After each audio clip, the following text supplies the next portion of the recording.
I'm Jerry Patterson. And I'm Warren Mills. How are you tonight, Warren? I'm doing just fine. I'm just ready for the semester to be over. What do you got for us tonight?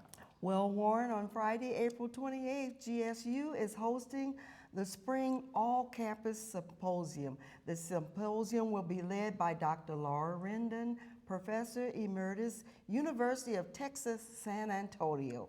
We'll be doing a continuation of our fall discussion on diversity, inclusion, and equity.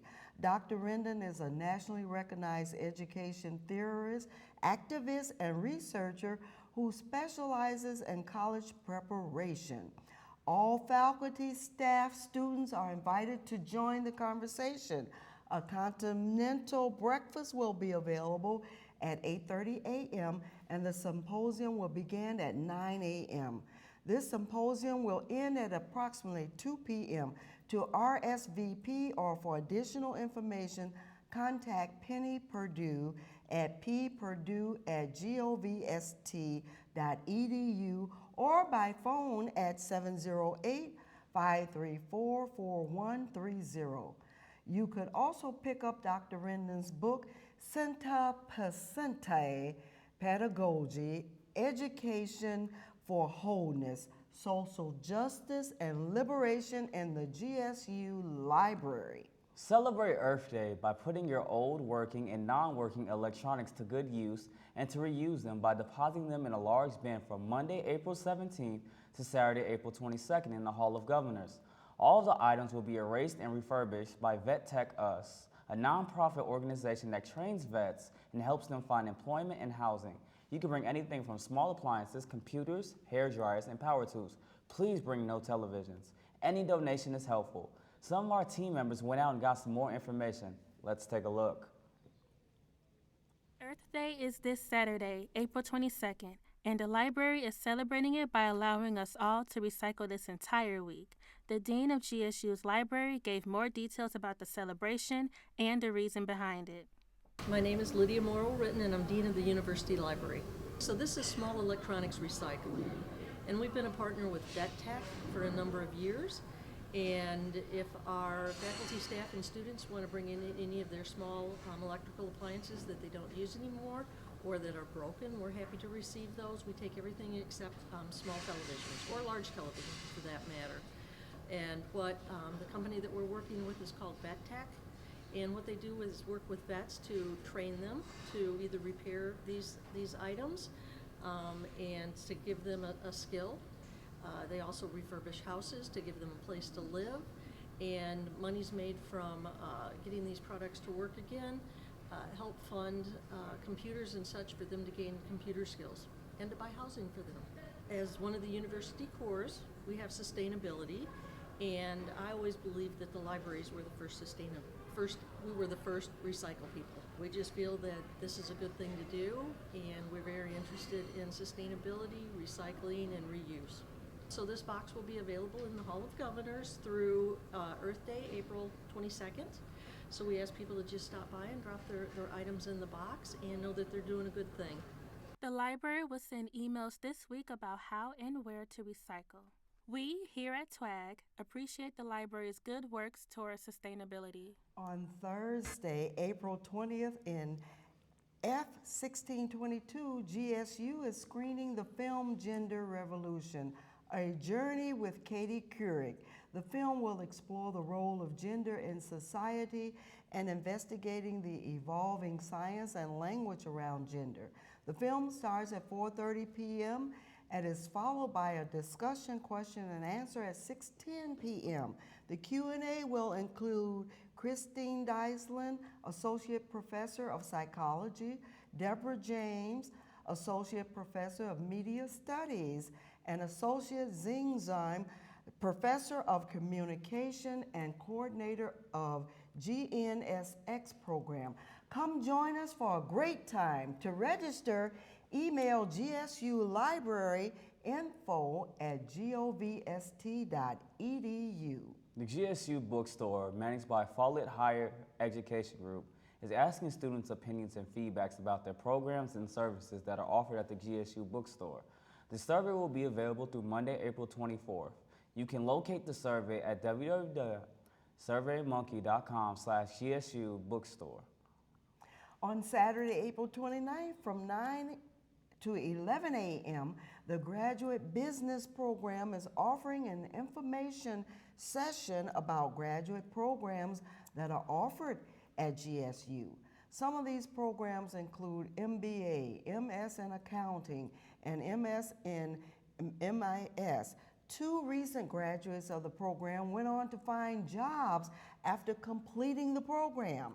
Ms. Yolanda Pitts, a MSA student, will start a new job as a staff accountant with a local accounting firm in July 2017. And Mr. Dan Hanches graduated with an MBA and is now working for a company in the bioenergy industry. This is a great opportunity for students to learn about the program. To reserve your spot, go to www.events.r20.constantcontact.com/register. Twaggers, are you interested in sports broadcasting? Well, the Digital Learning and Media Design program in GSU Athletics at Governor State are offering live sports broadcasting internships for students. The positions will involve live sports broadcasting and sports radio studio productions. You need to be willing to learn on the job, have a desire to work within a production crew, and be interested in gaining real-world broadcasting experience.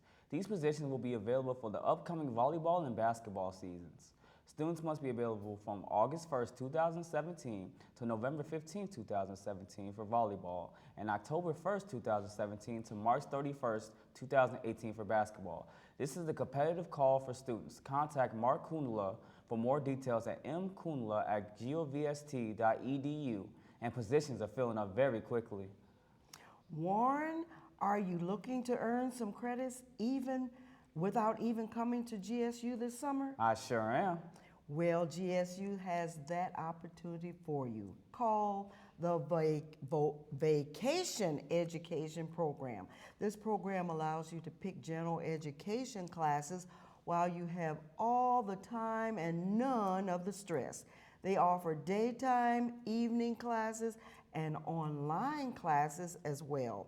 Registration goes from March 22nd to May 22nd. The summer term starts May 15th and ends August 6th. For questions regarding admissions, please call 708-534-4490 or email admission@govst.edu. Wow, that's a great way to knock some of your general courses out the way. Yes, it is. You can enjoy a nice summer break while picking up a few extra credits. Congratulations to Dr. Andre Merrick on being appointed the Dean of the College of Arts and Science. President Mamum and the Providence came to a decision after help from the CAS Dean Search Committee. President Mamum would like to thank the committee and its chair, Dean Andrea Evans. The president quoted saying, Dr. Merrick is a distinguished scholar in Latin American studies with a strong vision for leadership and passionate commitment to faculty and student success. Congratulations, Dr. Merrick, and good luck on your new position. After this short break, Freddie will be talking arts.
Welcome back, Jaguars. I am Freddie B. Trimble, and I hope you're all feeling extra jazzy this evening, because today we're going to have a look at the Monk and the First Lady.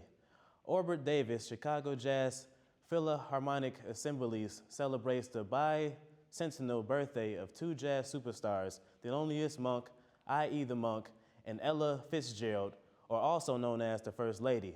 With classic takes and his own renditions of the artist's song, it was sure to keep the audience in enthusiasm. Also, accompanied by Tammy McCann taking vocal, it is sure to be a real show stunner for both jazz lovers and novices like me. Tickets start at only $28 and is at the Center of Performing Arts Saturday, April 29th, and I hope to see most of you there. Also, to keep the importance of arts in our community, we must teach about the future and the significance of it. And you can do that if you have a child between ages of 11 through 16 by enrolling them in STEAM camp. Your child won't just get to learn the science and the math through professionals, but will also get to experiment with art and improv as well. It's $200 a week, with the week starting July 14th and ending on the 28th. It is a great advantage in your child's school and future. And stand by with our interview with Marko Kovalovich after this.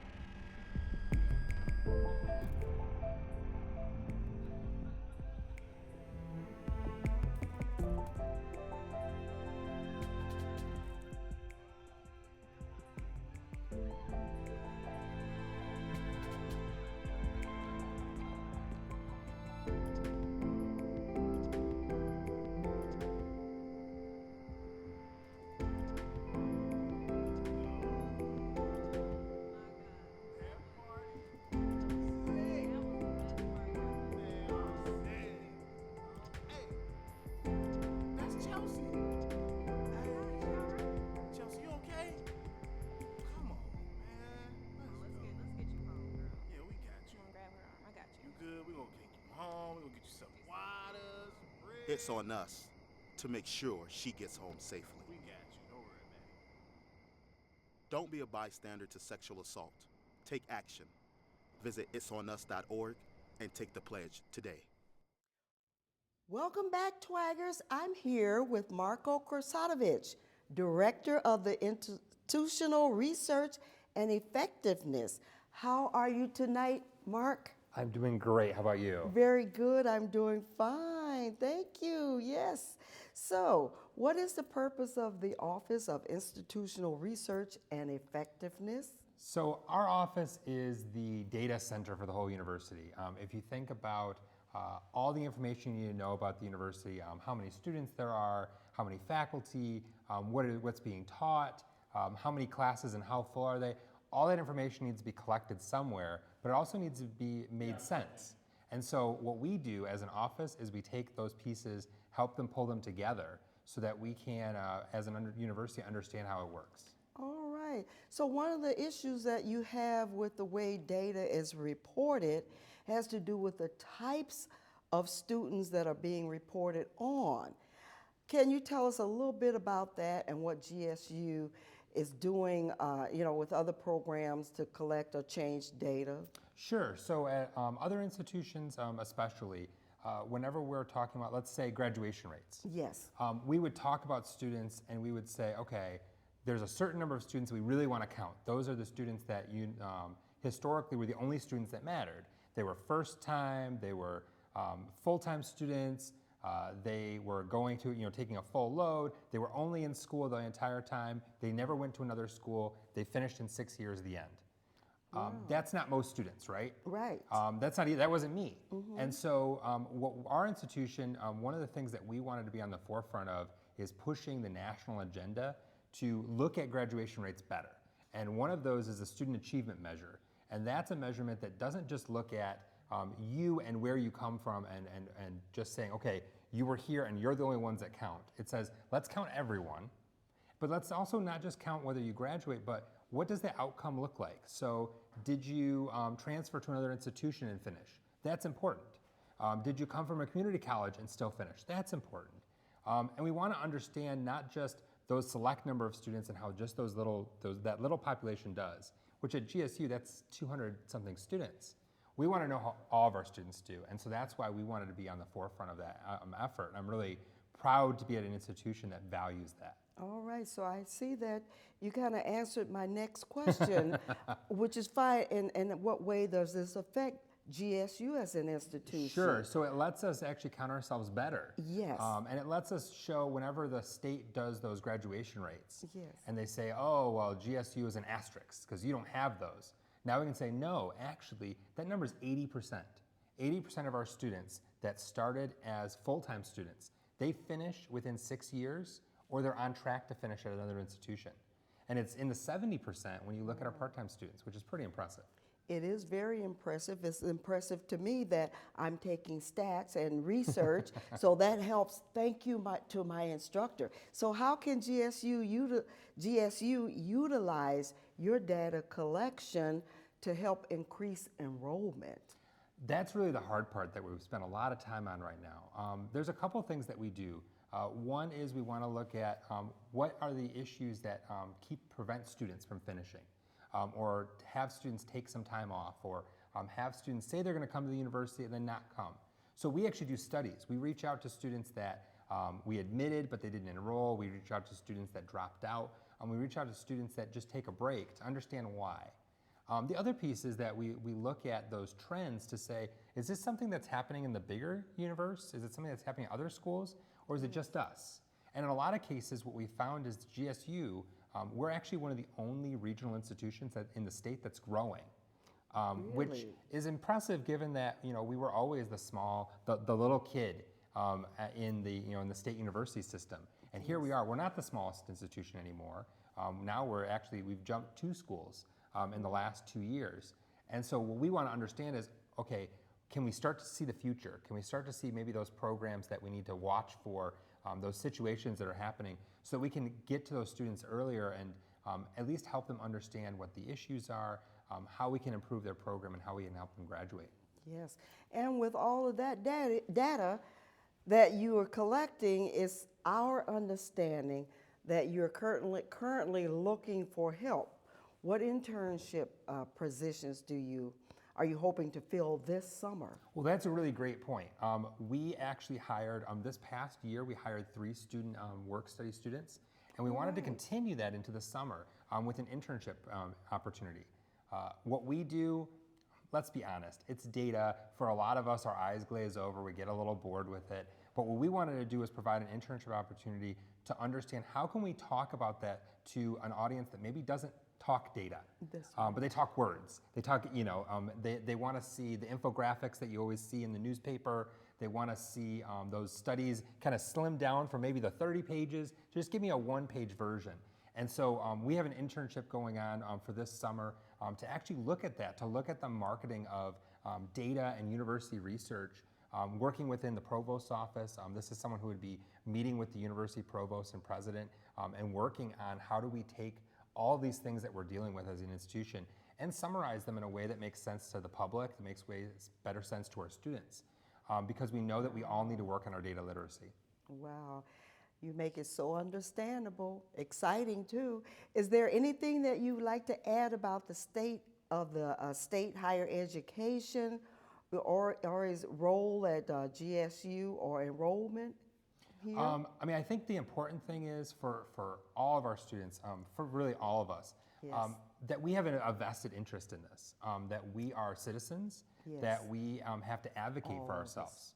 And a lot of times, it's easy to have someone else advocate for you. It's easy to say, well, I don't want to, go speak up, or I don't want to write my legislator, I don't want to, tell the person at the grocery store how great my GSU experience was, because someone else will do it for me. But I think for all of us, we have to take that mantle onto ourselves and say, how are we going to advocate for GSU? I'm a pretty recent Jaguar. I've only been here for a couple years, but I've fallen in love with it. And so I know that means that I've got to wear my hoodie whenever I go to the grocery store. I've got to go and walk out and talk to everyone that I know about how great this institution is, so that we can get the word out there, because people need to know that this is someplace special, because it is. It is. It is. This is some fascinating, helpful information, and I want to thank Director Krafovich for coming in and talking with us. I'm Jerry Patterson, and for all of the cast and crew here at Studio B at University Park, you've just been twagged. Thank you, Marco. Thank you.